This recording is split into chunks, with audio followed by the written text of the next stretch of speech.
Hey all, we're here today to do a build video of our HeavyMetal PLUS frame. If you want to find out more about this frame, you can check out our intro video. There's also a lot of information about it on our website and on our Thingiverse page. So in the interest of time, we're going to stick pretty much straight to building.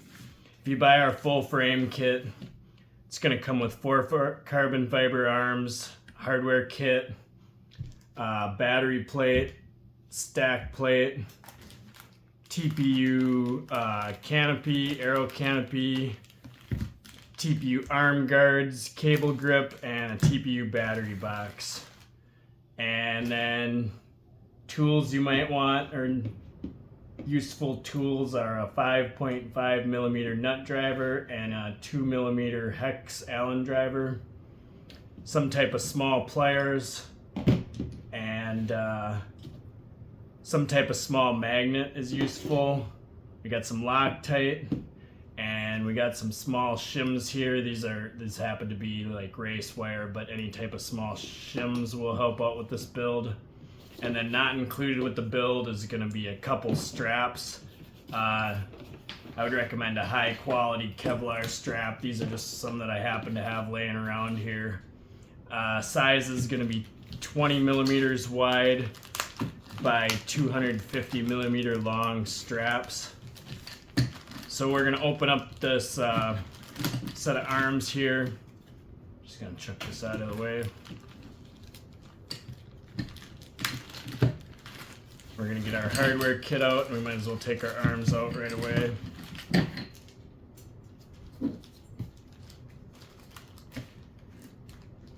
If this hardware looks like it has a little bit of a blue or white stuff on it, it's because I put this frame together once or twice already for previous videos. So they have been used once or twice already for this particular build. I'm gonna get our this was our stack plate.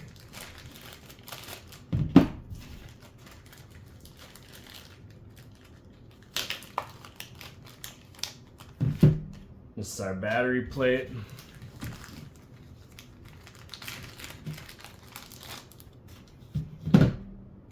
Okay, first thing I'm going to take a look at is our battery plate. One side of this is countersunk. The countersinking is going to go down. And I'm going to start with the straps. So you want to see the Velcro facing up when you're all done with this. It's going to go down through one side and then back up through the other.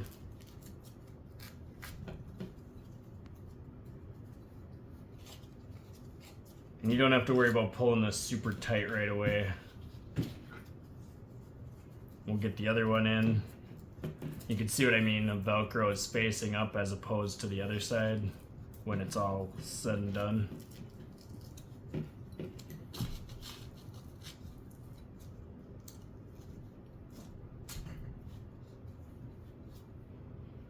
Okay, so this is what it looks like facing up. I'm going to flip it upside down right now. And now I'm going to start separating out some of my screws here. We're going to have the 4 long screws are M3 30 millimeter stack screws.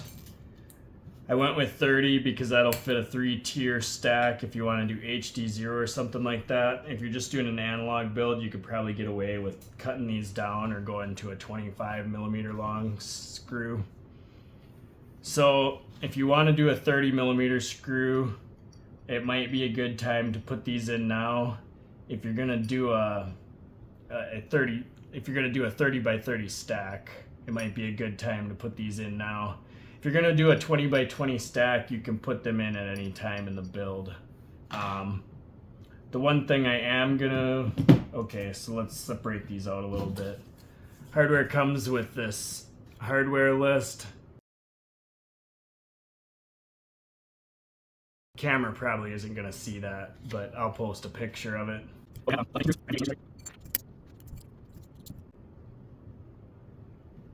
So these are going to be our arm screws. We have 11 M3 by 18 millimeter screws, and then one oddball that's a M3 by 22 millimeter screw. And then the rest of the stuff we have in here, these are button head. So these are flathead screws. The stack screws are button head screws. We got 4 more button head screws here. What are these? These are for the standoffs. These are M3 by 12 millimeter screws, so it might make sense to put these in next. These are going to go in the 4 corners here on the outside of the stack plate.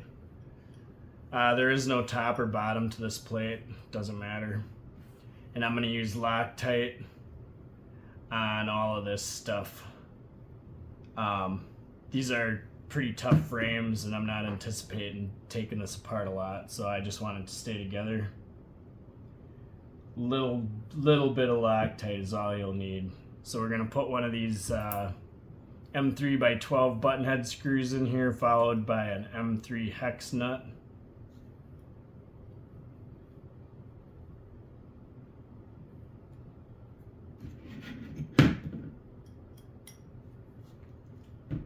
And if you have a driver, that'll come in handy for speeding this up.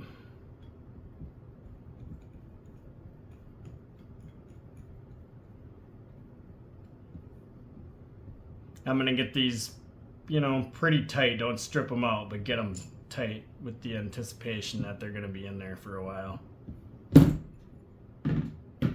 I'll go ahead and do the next 3 of these. If you run into any issues with these screws not wanting to go through here, these are powder coated plates, which is a thick, it's almost like a glaze or like a ceramic coating. And it does go on pretty thick. Every now and then one of the holes will get gummed up. You should be able to go in there with a screwdriver or an Allen wrench or something and clean that hole out and be good to go.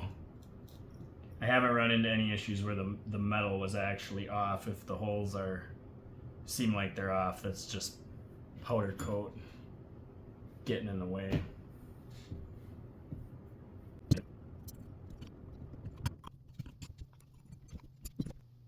So there we have our stack screws put in place with with their hex nuts holding them onto our stack plate. And that's probably, I'm gonna do a 20 by 20 flight control stack, so I'm gonna put my stack studs in later.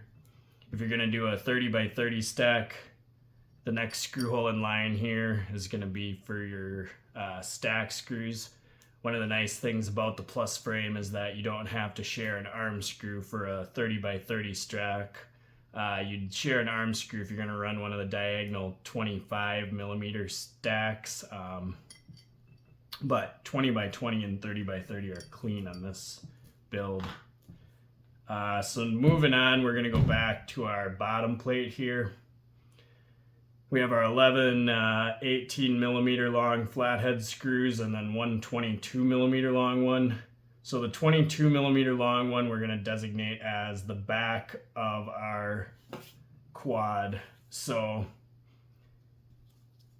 I like my straps going in this direction. I'm gonna designate this as the back of my quad. So I'm gonna drop my 22 millimeter screw through this hole. And then I'm gonna put the 18 millimeter ones in the rest of the countersunk holes here, and these are gonna be our 12 arm screws. Notice I left those straps loose because they need to be loose to get these screws started in there. Okay, now I'm gonna cinch these straps down and pull them to the end of their reach. That'll help hold some of these screws in place here.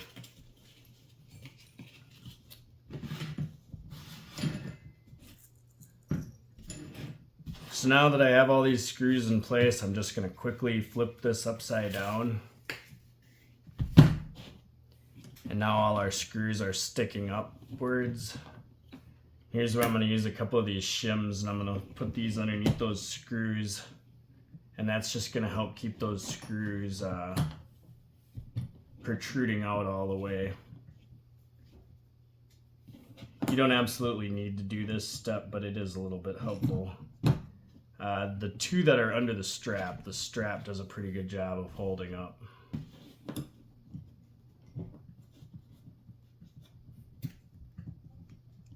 So now that those are all in place, we're going to start setting our arms on here. I'll move this out of the way. Sometimes these holes are a little snug, but for the most part they fit on pretty good. This set I've put on and off 2 or 3 times, so they've loosened up after going off and on a couple times, and they go on no problem now. But they weren't bad in the first place. My new carbon manufacturer has had really good quality control. I've been happy with them. Just trying to get this one to line up right. There we go.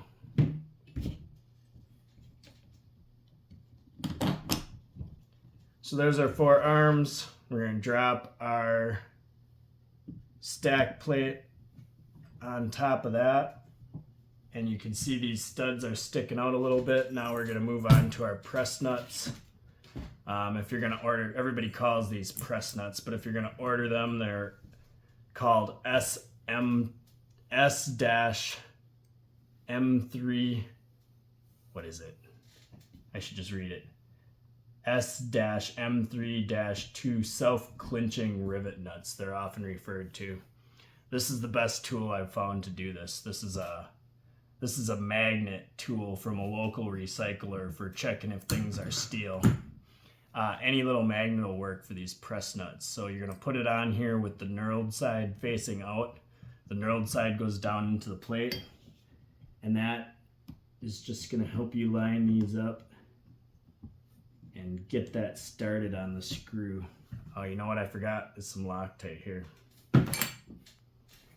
I'm going to put Loctite on all of these.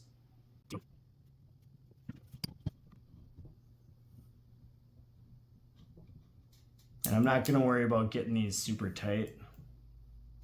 I'm just going to get them started, and then I'm going to use the driver to get them tight. The magnet tool just helps because they're small and just gets them lined up on the studs for you initially. You gotta watch out because the magnet you'll find out when you do it, the magnet wants to stick to the plate.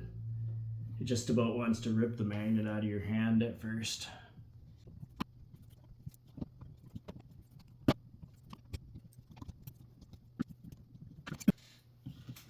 Okay, so that's all 12 press nuts started. And I might get a little bit more Loctite in a couple of these that look like maybe they didn't get that much.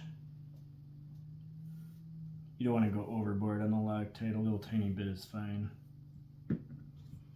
Now I'm going to go back in with my driver tool and cinch these up. So I'm not going to go full tightness right away, I'm just going to go through and get them all snug. That way it kind of distributes the force evenly across the arms. You'll notice there are no locking mechanisms on these arms. They just rely on tight friction fit to keep them from moving. Now, if you come along and crank on this as hard as you possibly can, you might get them to wiggle a little bit. But it's not going to be an issue on the racetrack if you get these snug down. When you snug these, once you get the first set snugged up a little bit, I'm going to go back through and crank these down as tight as I feel safe getting them. You don't want to strip the press nuts out, but this is all steel hardware, so don't be afraid to snug it up pretty good.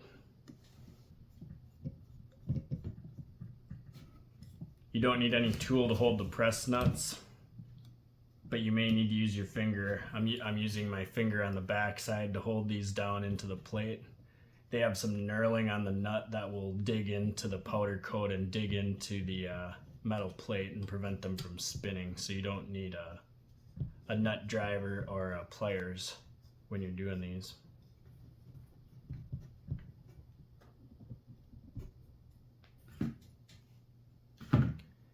Now that I got them all snugged up, I'm gonna go through and crank these down hard.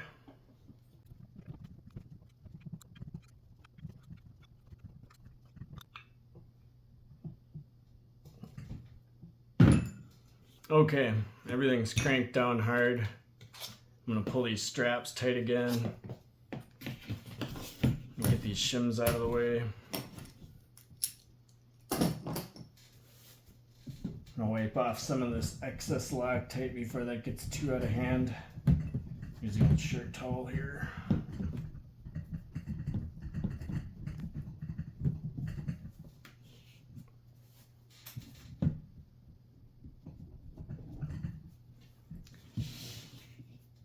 Then, doesn't really matter the order here. Probably the next thing we're going to do is put our stack studs in here.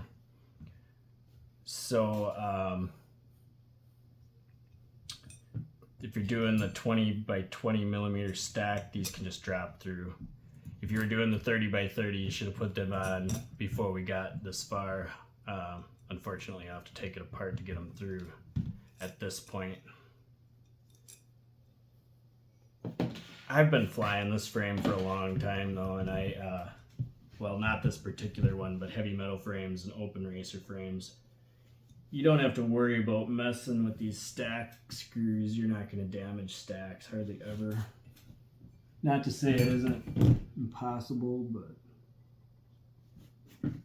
they're pretty tough setups though. So we're going to use an M3 hex nut to secure these stack studs in then.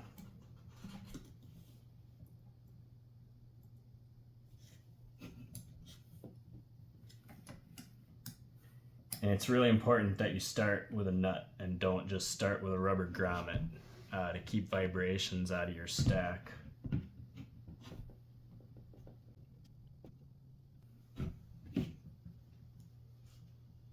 I'm going to use my pliers here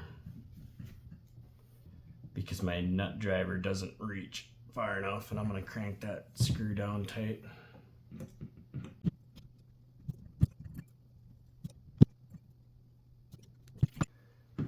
So there we have our stack screws in place.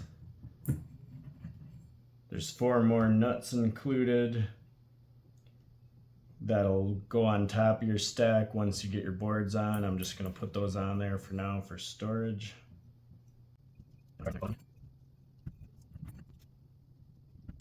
So if you buy our basic frame kit, that's it. That would be done. If you buy our full frame kit, then we'll move on to the TPU here.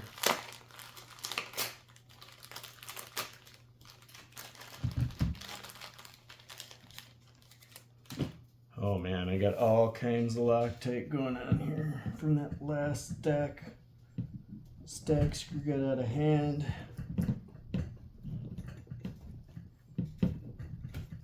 Alright.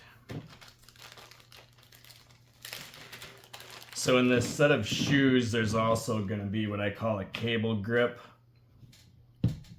With this plus frame, I kind of played around with it, and the way I decided is the best and most aerodynamic way to route your battery cable is kind of off the side of this and down. So if you picture your ESC here, this piece is going to route your cables out the side of the pod at a 90 degree. That's just going to drop on there. We'll do a dab of Loctite. And then we're going to do our last M3 hex nut here. That was the, that screw was the M3 22 millimeter flathead screw, the one oddball long screw that goes through the arm. The reason it was longer was to accommodate this cable grip. When we put this on here, we want this flat edge more or less facing outwards. You can come back and adjust that. That'll make more sense when you get the stack. And I'll do a part 2 video building the stack here pretty soon. Now I'm going to get this pretty snug so it want to come off, but bear in mind, you know, you're screwing into hard rubber, so you can screw so hard that it'll just mush or cut right through that rubber if you go crazy. The arm guards are just going to press on here. You can put those on prior, like before or after putting your motors on. These are not a soft motor mount. The screws go right through the TPU and solidly mount into the carbon fiber. The arms are made to mount both. The different 2807 has two different size motor mounting.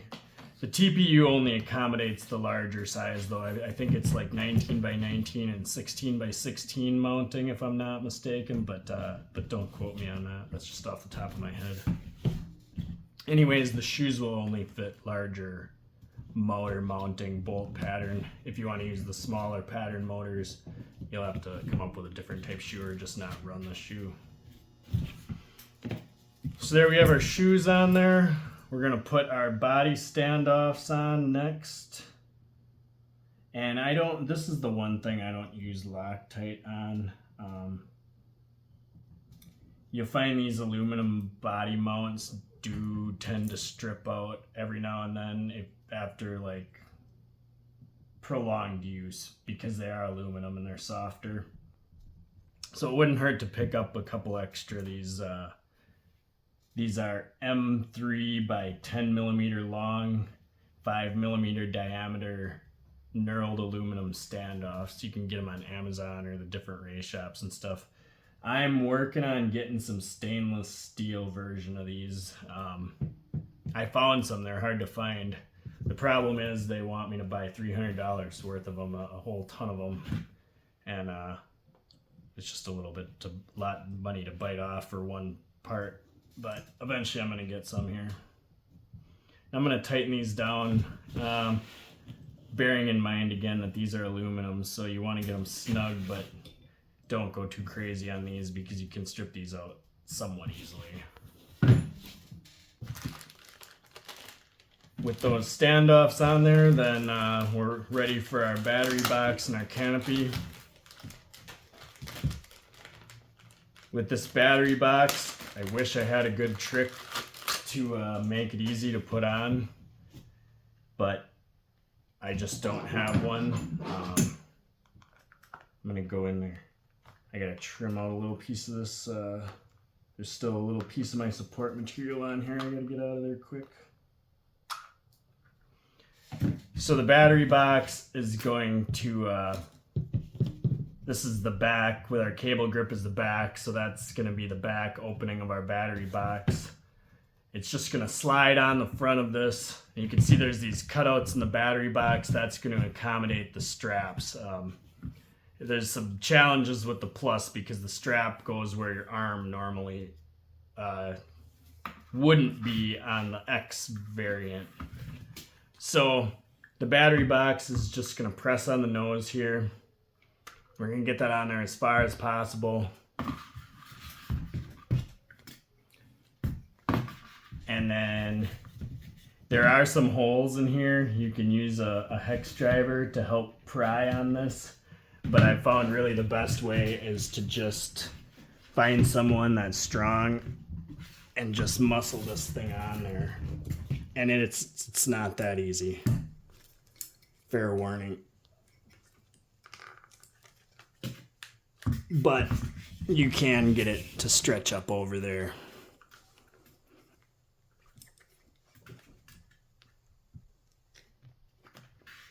Oh, yeah, that's super hard. The good news is once it's on there, it's not coming off that good. You still want to use straps with this one. This one is less secure than our original HeavyMetal battery box because the arm goes through there. There's not as much material grabbing the metal. I know guys use the other one without the straps. I recommend straps with all of them no matter what. But there we have our battery box all set to go.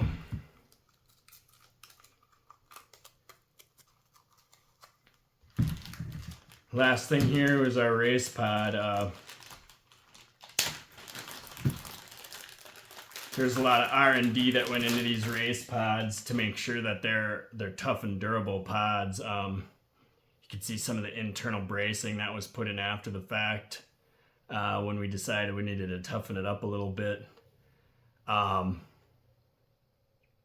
Airflow is designed on these to come in the front and come through the back, but not really be directly pointed at your stack.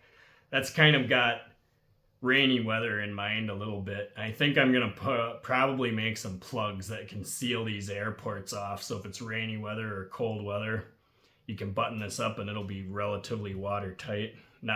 It's not trying to be waterproof, but it'll be relatively sealed up, and that just presses on. These are compatible with any of the other Open Racer pods or HeavyMetal pods. And there you have it, the HeavyMetal PLUS. Next video we'll be moving into is a stack build video. So that'll be coming up soon. And I think I have one here. Yeah. This is kind of the start of my stack build. So I will see you guys in the next video. Thanks for watching.